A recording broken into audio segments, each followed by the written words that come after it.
Shalom, salam sejahtera bagi kita semua. Bagaimana kabar Anda, Bapak Ibu Saudara yang saya kasih dalam Tuhan?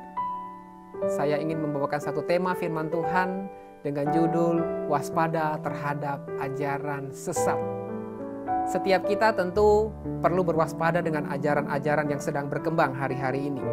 Ya, secara teologis memang patut diakui bahwa ajaran sesat selalu ada di mana-mana. Dan di dalam segala zaman dia terus bekerja dengan cara-cara yang terselubung, dengan cara-cara yang tidak kelihatan.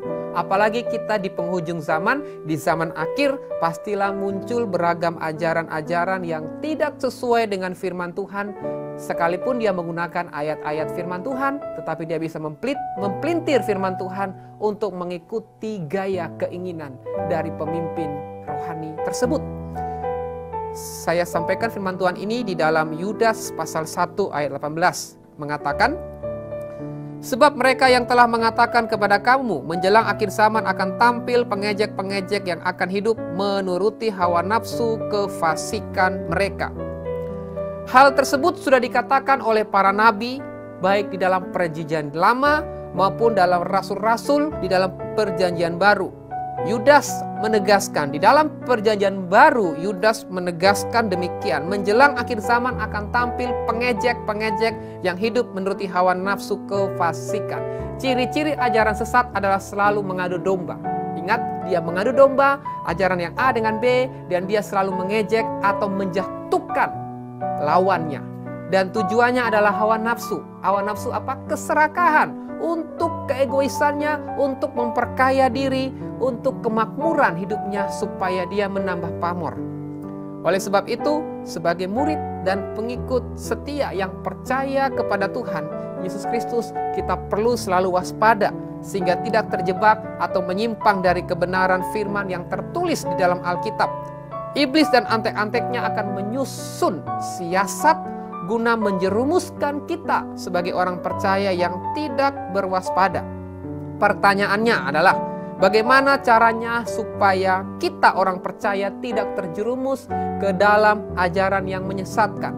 Ada 3 hal yang harus kita lakukan supaya kita tidak terjerumus kepada ajaran sesat.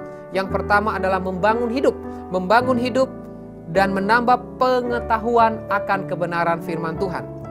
Untuk kita bisa waspada terhadap ajaran sesat, saudara, kita harus membangun hidup dan menambah pengetahuan akan firman Tuhan. Dengan tujuan agar kita tidak gampang diombang-ambingkan oleh berbagai pengajaran dan filsafat manusia yang sia-sia. Kita perlu mengenal bentuk-bentuk ajaran sesat. Alkitab sudah memberitahukan tanda-tanda ajaran sesat. Dalam Yudas 1 ayat 19 mengatakan, mereka adalah pemecah belah yang dikuasai hanya oleh keinginan dunia dan yang hidup tanpa Roh Kudus.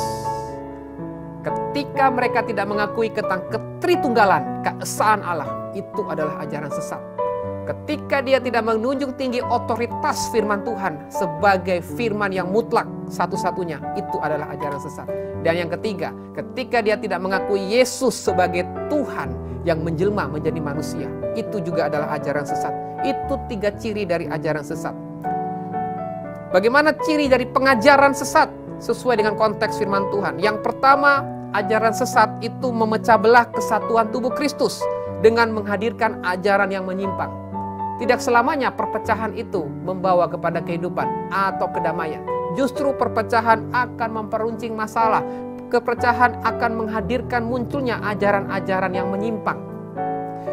Yang kedua, dikuasai oleh keinginan dunia dan keinginan daging, bahkan keinginan mata dan keangkuhan hidup. Itu ciri kedua dari ajaran sesat, memecah belah persatuan. Dan yang kedua adalah untuk keinginannya sendiri, keinginan daging, keinginan mata, keangkuhan hidup. Banyak sekarang ajaran yang melakukan hubungan-hubungan seks bebas. Setelah ibadah rohani mereka melakukan seks bebas. Itu sudah terjadi di Indonesia, Bapak Ibu Saudara. Dan juga ajaran-ajaran sesat seringkali mempelitir kebenaran, membuat kebenaran itu dibelokkan. Dan ciri yang ketiga adalah hidup di luar pimpinan Roh Kudus, atau Roh Kudus tidak ada dan menguasai kehidupannya. Setinggi apapun nilai-nilai yang diberikan, seluruh apapun ajaran yang disampaikan, kalau dampaknya membuat gereja terpecah belah, membuat gereja tidak bersatu, membuat saling bermusuhan, membuat kasih menjadi dingin, maka itu adalah ajaran sesat, ajaran yang menyimpang yang harus kita tolak, saudara. Hal yang kedua, bagaimana kita perlu waspada terhadap ajaran sesat. Yang kedua adalah membangun hidup dalam ajaran iman Kristen. Dalam Yudas 1:20 mengatakan, akan tetapi kamu saudara-saudaraku yang kekasih, bangunlah dirimu sendiri di atas dasar imanmu yang paling suci dan berdoalah di dalam Roh Kudus. Bagian firman Tuhan ini menunjukkan bahwa ada tanggung jawab personal kita sebagai orang percaya untuk membangun hidup spiritual yang sesuai dengan ajaran Alkitab. Itulah cara kita untuk berdiri teguh di tengah pusaran angin pengajaran yang menyesatkan. Dibutuhkan tekad, komitmen yang bulat, yang tinggi, yang bulat untuk kita terus serius menyelidiki, mempelajari mempelajari firman Tuhan supaya iman kita bertumbuh, supaya iman kita semakin kuat.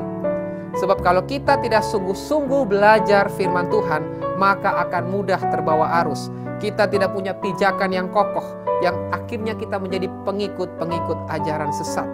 Oleh karena itu berdoalah, minta bimbingan Roh Kudus, minta supaya diberikan hikmat di dalam mempelajari firman Tuhan. Hal yang ketiga, saudara, membangun hidup di dalam kasih. Kasih adalah dasar iman kita kepada Tuhan. Kasih adalah kunci di mana kita punya hubungan pribadi dengan Tuhan.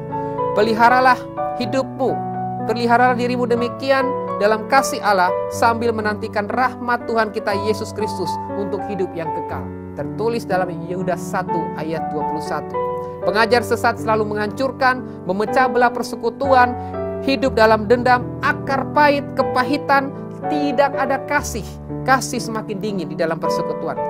Tetapi ajaran yang benar, yang alkitabiah, selalu ditandai dengan kasih yang hangat di antara sesama tubuh Kristus. Ada empati, ada simpati satu terhadap yang lain. Ada saling care antara seorang dengan yang lain. Itu adalah buah-buah kebenaran. Itu adalah buah-buah roh yang harus tumbuh semakin nyata di dalam persekutuan gereja Tuhan. Biarlah kebenaran firman Tuhan ini memberi kekuatan, tuntunan untuk kita tetap waspada terhadap ajaran-ajaran sesat yang berkembang di bangsa ini, khususnya di dunia ini. Salam kasih. Tuhan Yesus memberkati.